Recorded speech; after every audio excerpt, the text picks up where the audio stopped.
Калі б мы крышачку лепей працавалі са сваёй гісторыяй, ці мелі б для гэтага імпэт ці магчымасць, Каміла Марцінкевіч была б сімвалам беларускай волі. Пра яе б здымалі серыялы, нанасілі б яе партрэты на цішоткі і лазілі б фэсты пад яе асабістым брэндам. Мы канал «Загляне сонца». Давайте сёння паразмаўляем не толькі пра дачку Вінцэнта Дуніна Марцінкевіча, не толькі пра піяністку і кампазітарку, нават не толькі пра эксцэнтрычную актывістку, якая, так бы мовіць, апусціла мінскага губернатара, але пра харызматычную, ідэйную, свабодную і адданую Беларусі жанчыну. Паехалі.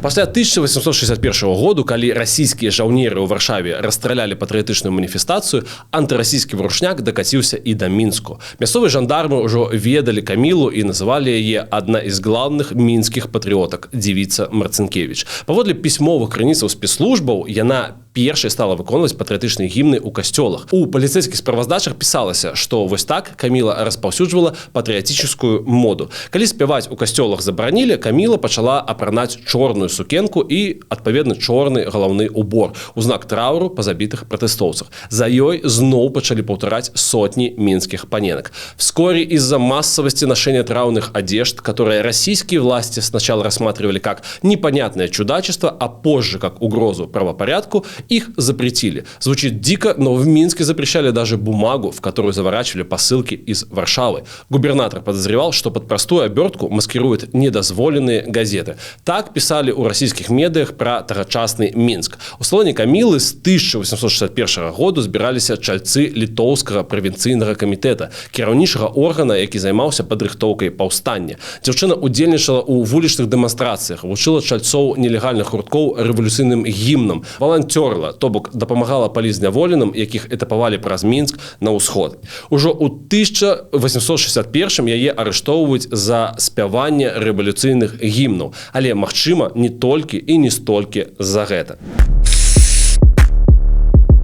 З мінскім губернатарам Эдуардам Келлерам у Камілы склаліся, так бы мовіць, асаблівыя ўзаемаадносіны. У чэрвені 1861 той прагульваўся сабе спакойна ў раёне Стацкай слабады. Гэта гарадскі вал сёння. Калі насустрач яму выбегла мініятурная дзяўчына і выплеснула ў твар і на галаву з нейкага сасуда мачу. Па іншай версіі, вылила яна яе з вакна, то бок зверху ўніз.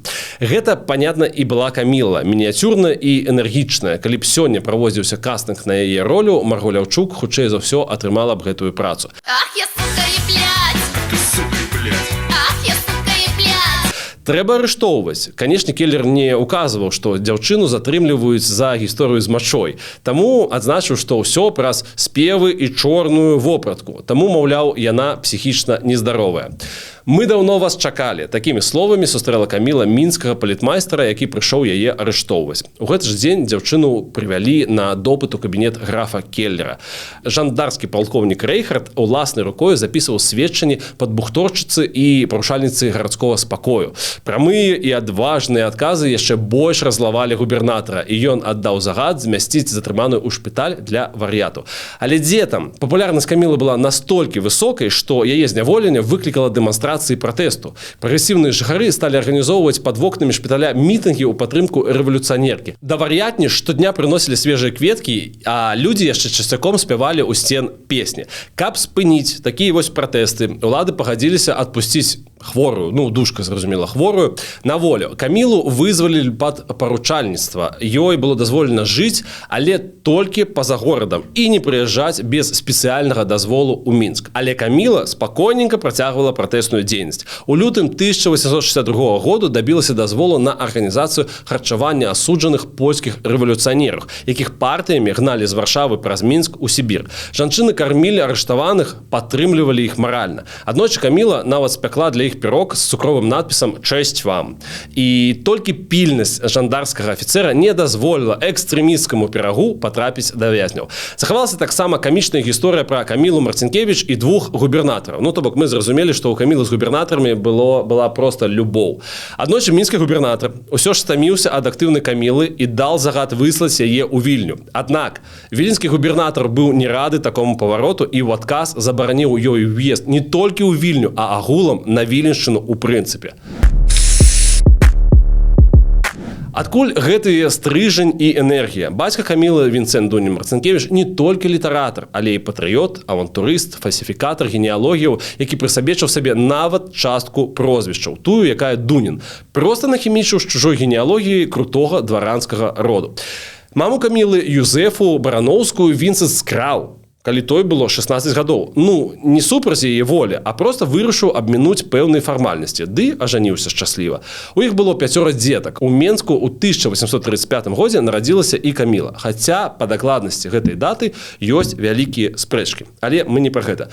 Каміла жыла з бацькамі ў Мінску ў невялікім доміку ў раёне сучаснага выхада з метро плошча Перамогі, збоку ад гастранома Шчодры, дзе знаходзілася жыллё мінскіх чыноўнікаў. Пазней пачаўся сямейны маёнтак у Люцынцы. Там культурна-асветная, літаратурная і тэатральная дзейнасць бацькі, тэатр. Все гэта разгарнулася і квітнела. У Марцінкевіча, як вядома, быў кент Станіслав Манюшка, бацька польскай нацыянальнай оперы. Хаця, калі шчыра, і нашы як бы таксама. Дык вось, па рэкамендацыі Манюшкі Каміла брала ўрокі ігры на фартэпіяна ў знакамітага педагога Вінцэнта Стэфановіча, які ў прыватнай школе, гэта 1840-е гады, працаваў з хлопцамі і рыхтаваў іх да працы ў аркестры. Ну, зразумела, Каміла не хлопец, але сувязі, высокія сувязі яе бацькі вельмі дапамаглі. Дзяцінства прайшло ў канцэртных раз'ездах, але кар'ера, на жаль, не склалася. Дунін Марцінкевіч хацеў, каб дачка працягнула адукацыю ў парыжскай кансерваторыі. На жаль, цяжкае матэрыяльнае становішча не дазволіла гэтага зрабіць. Прашэнне бацькі ў 1851 годзе на імя імператара Мікалая і вялікага князя Александра, будучага цара Александра II, накіраваць дачку і сыну на вучобу за казённы кошт засталіся без увагі. Гэта было цяжкім ударам для Камілы. У знак пратэсту маладая піяністка зусім адышла ад канцэртнай дзейнасці і пачала іншую. Ну, вось такі характар, такія вось амбіцыі. Пэўны час Каміла выкладала музыку ў прыватных пансіёнах. Уваходзіла ў тэатральную трупу бацькі. Напрыклад, у 1852 годзе яна брала ўдзел у паказе першай беларускай оперы «Сялянка». Яна ж «Ідылія». Музыку да яе напісаў Станіслав Манюшка, а лібрэта яе бацька Вінцэнт. Незадоўга да выбуху паўстання на пачатку 60-х гадоў Каміла арганізавала ў Мінску і мястэчку гарадок на Маладзечаншчыне школу для дзяцей беднаты. Сама там і навучала музыцы і спевам. Цікавы эпізод. Аднойчы яна звярнулася да салдата, раскватараванай тут роты, з просьбай прадаць ёй зброю. Пра гэта даведаўся фельдфебель і данёс найвышэйшаму начальству. З Мінску адразу прыляцелі камандзіраваны следчы прыстаў гарадской паліцыі. Яшчэ ў яго было да халеру памагатых, але гэта не дапамагло. Следство прышло да высновы, што Камила Марцинкевич открытие училища осуществила только, чтобы было удобнее сблизиться с крестьянами, имея приличный отвод и возможность скрывать свои вредные и непристойные связи с ними. Люты 1863-го Камілу зноў узялі пад варту. Падстава данос расійскага салдата, які напісаў, што Каміла спакушала яго і схіляла, каб ён перадаў ёй зброю для паўстанцаў. Прыкольная, дарэчы, тэма, бо часта даволі сустракаецца ў сведчаных вайскоўцаў з усходу, маўляў, мясцовым жанчынам нельга верыць. Яны фанатычныя і карыстаюцца расійскімі мужикамі ў мэтах антырасійскага ж падполля. 3 лютага 1863 года у доме Дуніна Марцінкевіча ў Люцынцы адбыўся ператрус. Губернатор пришел до высновы. Одно достоверно и не подлежит ни малейшему сомнению, что доколе девица Марцинкевичева останется на свободе, да то ли она не перестанет разжигать всеми усилиями пламень самой жестокой и непримиривой вражды. С давнего времени она известна этими наклонностями и своим изуверским фанатизмом. Камілу трымалі ў турэмным Пішчалаўскім замку. Мы рабілі адмысловы выпуск пра яго. Гэта вельмі легендарная, вельмі вядомая турма. Калі ласка, калі у вас ёсць магчымасць, калі вам бяспечна, паглядзіце гэты відос і падпішыцеся на наш канал. У верасні 1863 года акурат адтуль з Пішчалаўскага замка яе саслалі ў Салікамск. Гэта Пермскі край, ля прытокаў ракі Камы. Гэта і зараз хер паміж дзе, а тады дык наогул. Выслать как женщину вредную и совершенно неблагонадежную в политическом отношении под строгим полицейским надзором в Пермскую губернию. Але там таксама было свое жыццё. Ратавала, што меліся іншыя сасланыя за палітыку са сваіх жа краёў. То бок людзі шляхетныя і інтэлігентныя. Так, у 1865 годзе Каміла выйшла замуж за павятовага лекара Казіміра Асіповіча. Яны у выніку мелі 6 дзяцей. У 1880-м цяжка хворай Каміле было дазволена вярнуцца на радзіму. Разам з сям'ёю. Жанчына пасялілася ў Вільні, магчыма, таму што яе муж быў адтуль, альбо сям'і тупа не дазволілі жыць у Мінску па старой памяці. Муж Камілы памёр у 1884 годзе. Каміла адышла ў 1900 годзе, пахаваная на бернардынскіх могілках у Вільні, побач з мужам. Нават каменны манумент у іх усталяваны адзін на дваіх. Цікава, што на надмагіллі адсутнічае дата яе нараджэння, а таксама дзень і месяц смерці, хаця даты нараджэння і смерці яе супруга пазначаны дакладна. Ёсць пытанне, якімі былі ўзаемаадносіны Камілы са сваім бацькам. Вядома пра ліст Дуніна Марцинкевича і его превосходительству господину мінскому губернатору у студзені 1870-го. Проказы дочери моей, отделившейся, впрочем, от меня, пренебрегшей отцовскую опеку, довели меня до полицейского надзора в 1865 году и тем самым отняли возможность отлучиться из своего хутора. Именница мое так малое, что я единственное занимаюсь разными делами по доверенностям. Был в состоянии, хотя и скудно, содержать свое семейство, но по назначении надо мной полицейского надзора я, не смея отлучаться из мест жительства, лишился доверенностей, а вместе не только жизненных средств, но даже возможности уплачивать казенные повинности. Лист застаўся без уваги. Вінцэнт працягнуў пісаць і скардзіцца на дачку вышэйшым інстанцыям, называя сябе дряхлым 63-летнім старцам. Адказу не было. І тут пытанне. Няўжо Вінцэнт сапраўды лічыў Камілу вінаватай у сваіх траблах? Ну, не трэба забываць, што тыя лісты былі афіцыйнымі, то бок накіроўваліся в афіцыйнай інстанцыі. Таму пра шчырасць пачуццяў сведчаць не могуць. Біёграф спадара Вінцэнта пісаў, што маёнтак Дуніна Марцинкевича Люцынка быў своеасаблівай базай паўстанцаў, дзе яны заўсёды маглі разлічваць на прытулак і дапамогу.